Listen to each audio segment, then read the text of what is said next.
안녕하세요. 건강의 지혜를 전하는 곳 백년채입니다. 여러분, 지금 이 순간 냉장고에 수박 한 통쯤 들어있지 않으신가요? 날이 더우면 생각나는 바로 그 과일. 시원하게 썰어놓고 한 입 베어 물면 달콤하고 청량하고 정말 맛있죠. 그런데 말입니다. 그 수박이 지금 여러분의 건강을 해치고 있을지도 모른다는 사실을 혹시 알고 계셨나요? 설마 수박이요? 과일 중에서 제일 건강하다고 들었는데요. 맞습니다. 수박은 수분 많고 칼로리 낮은 대표적인 여름 과일입니다. 하지만 고르는 법, 보관 방법, 먹는 타이밍 하나만 잘못해도 이 수박이 여름철 식중독의 원인이 될 수 있습니다. 특히 면역력이 약한 5, 60대 이상 시니어분들께는 그 피해가 훨씬 더 클 수 있다는 사실 알고 계셨습니까? 겉으로 보기에는 멀쩡해 보여도 속은 이미 병든 과일일 수도 있습니다. 오늘 영상에서는 수박이 어떻게 건강에 악영향을 줄 수 있는지, 그 이유는 무엇인지, 그리고 안전하게 먹는 방법은 무엇인지 전부 알려드리겠습니다. 이 영상을 끝까지 시청하시면 올여름 수박을 가장 건강하게, 가장 똑똑하게 드실 수 있습니다. 지금 시작합니다. 좋아요와 구독, 알림 설정도 꼭 잊지 말아주세요. 우리가 너무나도 익숙하게 먹고 있는 이 수박이 사실은 아주 오랜 역사와 함께 온 전통 과일이라는 것을 혹시 알고 계셨나요? 먼저 수박의 역사를 조금 더 깊이 들여다보겠습니다. 여러분 혹시 수박의 고향이 어디인지 아시나요? 많은 분들이 생각하기에 아마도 중국이나 이집트 정도를 떠올리실 텐데요. 사실 수박의 고향은 바로 아프리카 대륙입니다. 특히 아프리카의 사하라 사막 인근, 즉 사바나 지대의 건조한 지역이 바로 수박의 자연 발생지였던 곳입니다. 이 지역은 낮에는 극심한 고온과 건조함이 계속되지만 밤에는 급격히 기온이 내려가는 매우 특이한 기후를 가지고 있는데요. 이 독특한 환경 속에서 자연스럽게 적응하며 진화한 것이 바로 수박의 조상입니다. 지금 우리가 먹는 수박과는 전혀 다른 모습이었겠죠. 고대의 야생 수박은 크기가 지금보다 훨씬 컸고 단단한 껍질이 있었으며 속은 붉거나 선명한 빨강이 아니고 오히려 옅은 녹색이나 흰색에 가까웠습니다. 그리고 무엇보다도 씨앗이 매우 많았고 단맛은 거의 없었어요. 지금 우리가 생각하는 달콤한 수박과는 차이가 있죠.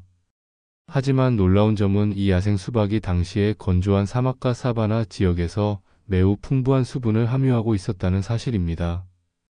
지금 먹는 수박과는 달리 자연 상태에서도 수분 함량이 아주 높았던 것이죠. 이 풍부한 수분 덕분에 수박은 단순한 과일이 아니었습니다. 바로 이 점이 매우 중요한데요. 바로 생존 식량으로서의 역할이었기 때문입니다. 고대 아프리카의 부족들은 이 자연의 선물을 그냥 채집해서 먹는 것에 그치지 않고 씨앗을 말려 저장하거나 수박의 수분을 추출해서 음료로 만들어 마시거나 약재로 활용하는 지혜를 가지고 있었어요. 특히 수박 씨앗은 단백질과 미네랄이 풍부해서 아주 귀중한 영양 공급원이었고 수박 껍질 역시 갈아서 약재로 쓰거나 피부 치료용으로 활용하는 등 자연과 조화를 이루며 이 식물을 다뤘던 기록들이 남아 있습니다. 이뿐만 아니라 수박은 문화적으로도 중요한 의미를 갖고 있었는데요. 고대 이집트의 벽화와 무덤에서도 수박의 흔적이 발견됩니다. 이는 수박이 단순한 식량을 넘어 신에게 바치는 과일로 여겨졌다는 의미이기도 합니다. 당시 이집트인들은 수박을 신성시하며 왕이나 신전에서 신들에게 바치는 제물로도 사용했을 정도입니다. 이처럼 자연의 생명수였던 수박은 인류의 이동과 교역 과정을 거치면서 세계 곳곳으로 퍼져나갔습니다. 기록에 따르면 기원전 2000년경 이미 수박은 이집트, 중동, 인도 북부 등지에 전파되었으며 이후 실크로드를 따라 중앙아시아와 유럽 그리고 동아시아까지 확산되었습니다. 이제 우리가 잘 아는 한국의 수박 역사를 살펴보면 조금 더 흥미로운 이야기가 나오는데요. 중국에서는 이미 당나라 시절 수박이 재배되기 시작했고 이후 송나라 시기에는 씨앗을 잘 보관하고 재배하는 농법이 널리 퍼졌습니다. 이 배경 속에서 고려 문종 시기에는 송나라를 통해 수박 씨앗이 처음 우리나라에 들어왔다고 기록이 남아 있습니다. 당시에는 지금처럼 전 국민이 즐기는 과일이 아니었어요. 오히려 왕실이나 고위 관료, 상류층만이 맛볼 수 있었던 귀한 진상품이었죠. 지금의 수박이 대중적인 여름 과일로 자리 잡기 전 수박은 귀한 과일이자 전통의 과일로서 자리 잡았던 겁니다. 이후 조선시대에 들어서면서 수박 재배 기술이 점차 퍼지기 시작했고 함경도, 전라도, 경상도 등 기후가 적합한 지역을 중심으로 재배가 본격화되었어요. 오늘날 우리가 즐기는 수박이 이처럼 오랜 역사를 통해 전해 내려온 전통과 문화의 일부임을 잊지 말아야 합니다. 우리가 지금은 냉장고와 현대기술 덕분에 언제든 시원한 수박을 즐기지만 조선시대에는 이 과일이 어떤 특별한 의미를 갖고 있었는지 그 문화적 확장 이야기를 들려드릴게요. 먼저 조선시대의 수박은 단순한 과일의 개념을 넘어 한여름의 특별한 별미이자 귀한 선물로 여겨졌습니다. 조선왕조실록 속 기록들을 보면 여름철 궁중에서 수박을 즐기던 모습들이 등장하는데요. 특히 냉과라는 이름으로 얼린 수박을 먹던 기록들이 남아 있습니다. 이 냉과는 단순히 차갑게 만든 과일이 아니라 궁중에서 여름철 건강과 생존을 위해 특별히 준비된 생존 간식이었습니다. 당시 얼음을 구하는 기술이 매우 제한적이었기 때문에 얼린 수박은 그야말로 귀한 자원, 귀한 음식이었어요. 얼음을 구하는 것부터 보관하는 것까지 쉽지 않았기 때문에 수박을 얼려 먹는 것은 왕실 내에서도 매우 특별한 일로 여겨졌습니다. 궁중에서는 매년 여름철에 냉과를 즐기기 위해 별도의 준비 과정을 거치기도 했고 왕과 왕비 그리고 고위 관리들만이 누릴 수 있는 귀한 별미였죠. 이뿐만이 아닙니다. 조선시대에는 수박이 단순한 식품을 넘어서 다양한 문화적 의미와 풍습과 결합했습니다. 예를 들어 여름철 복날, 즉 삼복더위 시기에는 수박을 가족들이 함께 먹는 풍경이 자연스럽게 자리 잡았어요. 민가의 마당이나 마을의 넓은 공간에서 가족들이 둘러앉아 수박을 쪼개 먹으며 더위를 이기고 서로의 정을 나누는 모습이 떠오릅니다. 이 풍경은 단순한 식사 이상의 의미를 갖고 있었어요. 수박을 먹는 행위는 더운 날씨를 견디는 것뿐만 아니라 세대를 잇는 가족의 정과 마을 공동체의 유대감을 상징하는 문화적 행위였습니다. 아이들은 수박을 먹으며 자란 기억, 어른들은 수박을 나누며 느낀 정서가 그렇게 조선시대 수박 문화의 핵심이 되었던 것이죠. 이와 더불어 당시 조선의 여러 그림과 민화, 민속자료에서도 수박이 등장하는데요. 특히 수박이 신성시되거나 특별한 의미를 갖는 장면들이 자주 등장합니다. 예를 들어 일부 그림에서는 수박이 가득 담긴 대접이나 수박을 조각내어 나누는 모습이 그려지는데 이는 수박이 풍요와 기쁨, 건강과 좋은 기운의 상징으로 자리 잡았음을 보여줍니다. 특히 조선시대에는 수박이 신성한 과일로도 여겨졌어요. 고대 이집트에서는 신들에게 바치는 과일로 여겼던 것처럼 조선시대에는 수박이 여름철의 대표 과일로서 자연과 조상의 축복을 상징하는 의미를 갖고 있었습니다. 그래서 조상들은 수박을 단순히 먹는 것뿐만 아니라 제사나 의례에서도 중요한 역할을 했어요. 예를 들어 여름철 제사 때 수박을 올리거나 가족들이 모여 수박을 나누는 의례는 자연과 조상의 축복을 기원하는 의미가 담겨 있었습니다. 이렇게 수박은 조선시대 내내 생명력과 절기, 그리고 가족과 공동체의 유대를 상징하는 문화적 중심이었습니다. 여름을 견디게 하는 생명수이자 세대를 잇는 음식으로 자리 잡았던 것이죠.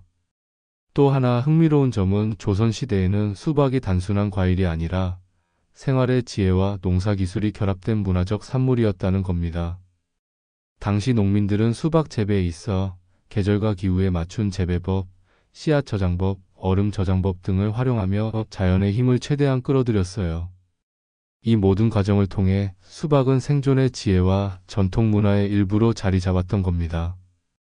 이처럼 수박은 단순히 더위를 식히는 과일이 아니라 조선시대 사람들의 생활 철학과 문화 정서가 깊게 배어있는 그야말로 생명력과 지혜의 상징이었습니다. 우리 조상들이 얼마나 자연과 조화롭게 살아가며 자연을 통해 건강과 행복을 추구했는지 알 수 있는 부분이죠. 여러분, 오늘 이 이야기를 들으며 우리가 평소 먹는 수박 한 조각이 얼마나 오랜 시간, 그리고 문화와 지혜가 깃든 소중한 유산인지 다시 한번 떠올려 보시기 바랍니다. 앞으로 수박을 즐기실 때는 단순히 맛과 시원함만이 아니라 이 깊은 역사와 의미를 기억하며 더 의미 있게 드시길 바랍니다. 이제 본격적인 이야기로 넘어가 보겠습니다. 여러분, 수박 모자이크 병이라는 말을 들어보신 적이 있으신가요? 이 병은 수박이 병든 상태임에도 불구하고 겉으로는 전혀 알아차리기 어려운 특징이 있는데요. 수박이 이 병에 걸리면 잎에 얼룩 반점이 생기고 과육은 시큼해지고 물러지게 됩니다. 그런데 가장 문제는 이 병에 걸린 수박이 겉보기에는 전혀 문제가 없는 것처럼 보인다는 점입니다. 겉은 아직도 먹기 좋은 잘 익은 수박처럼 보여서 아무 의심 없이 먹게 되는 경우가 많죠. 이런 수박을 먹게 되면 몸속에서는 예상치 못한 문제가 발생할 수 있습니다.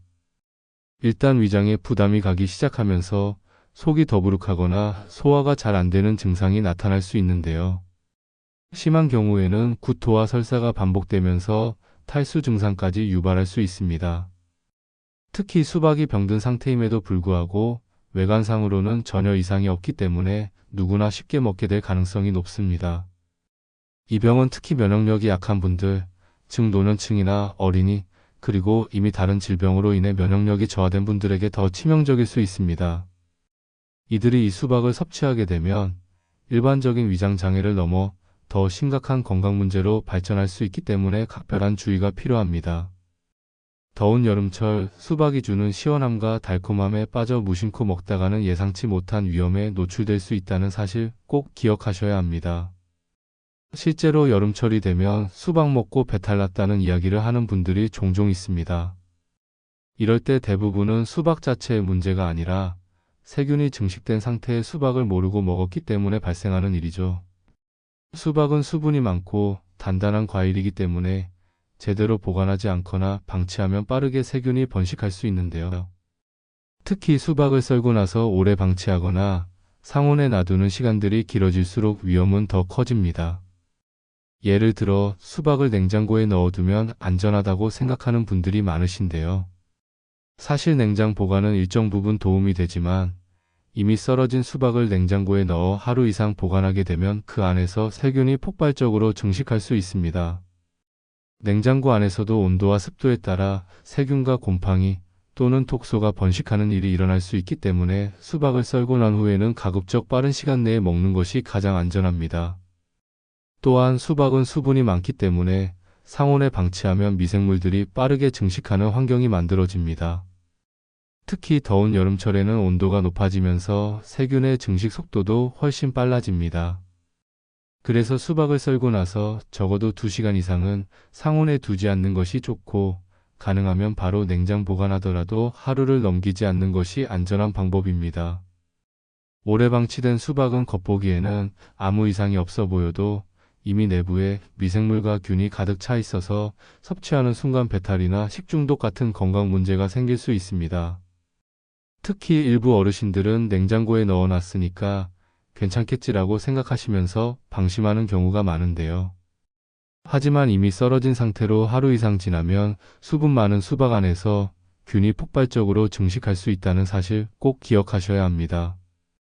그렇기 때문에 수박을 구입하거나 썰어서 먹기 전에 그리고 먹는 동안에도 항상 신선도를 꼼꼼히 체크하고 적절한 보관 방법을 지키는 것이 매우 중요합니다.